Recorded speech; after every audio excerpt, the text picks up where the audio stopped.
We're going to do some more one variable word problems. Remember, these are just puzzles. If you multiply Alex's age by 3 and subtract 14, you'll get the same number by adding 20 to his age. All right, so how old is he? All right, what are we looking for? We're looking for Alex's age. So let's say we call that, how about A? Help you remember for Alec or for age. All right, now what does it say? If you multiply his age by 3 and then subtract 14, you'll get the same number. All right, that means it's going to be equal to something else. So let's start off by multiplying his age by 3. If his age is A, then if I multiply by 3, I have 3A. And then what do? Then I'm going to subtract 14. Okay. So I've just multiplied his age by 3 and subtracted 14, and it says I'm going to get the same number. Okay, that means it's going to be equal to the same thing as adding 20 to his age. All right? So adding 20 to his age, I take his age and I add 20. So there's the equation for this one. That's the hard part, getting the equation. All right, now let's go ahead and solve it. Let's put the variables on one side and constants on the other. So let's subtract a from both sides. And if I do that, I'll have 2a on this side. Let's go ahead and add 14 to both sides at the same time. So I'll have my variables on the left-hand side, right? On the left-hand side, I'll only have 2a. And on the right-hand side, I'll end up with just 34. And then we'll just divide by 2.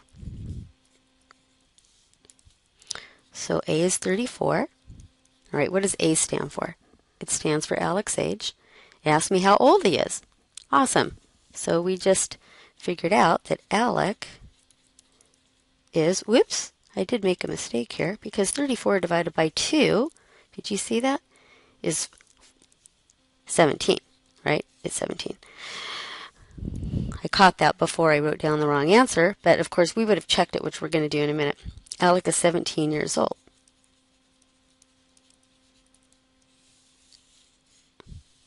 My nephew Alec is 17 as I write this. Okay, now let's check it.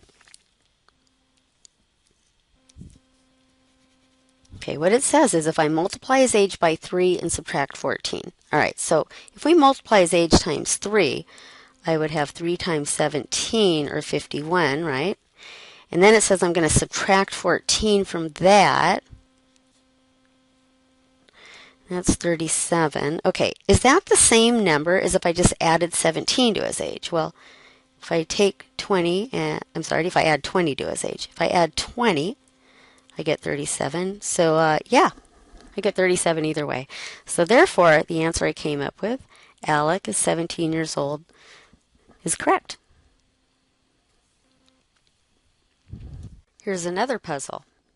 If I decrease a number by 6 and then multiply by 4, I get the same answer as when I subtract 9 from the original number. What is the number? Okay, so we're looking for a number, so let's begin by defining a variable for the number. So let's call the number n. Now, what does it say to do? I'm going to decrease that number by 6. That means I need to subtract 6 from my number. So I'm going to start with the number and subtract 6.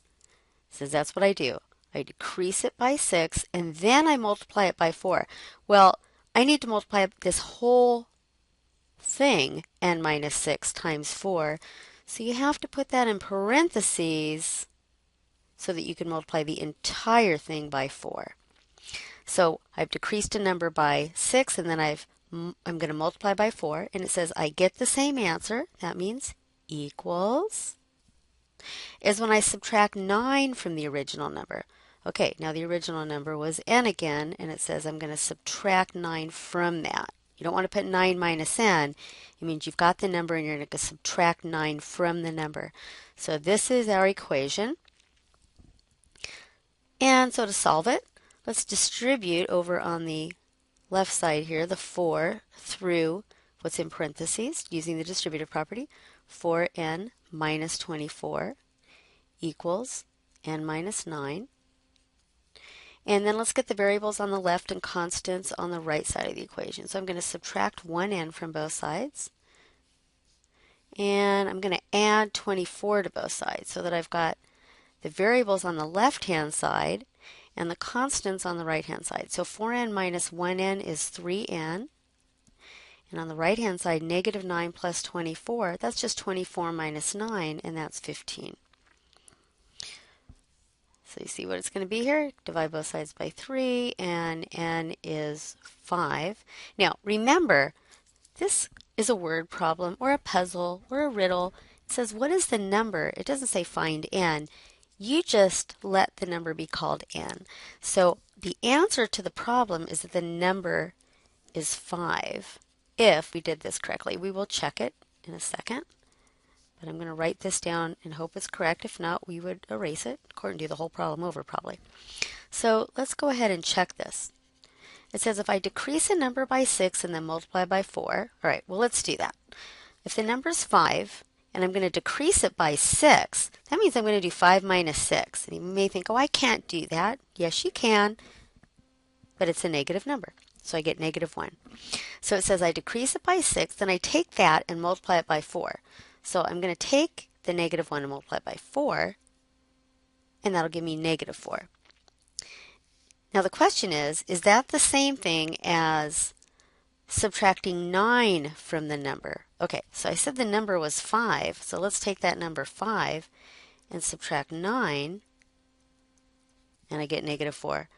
So yes, I get the same answer whether I take the original number and subtract 9 or whether I subtract 6 and then multiply by 4.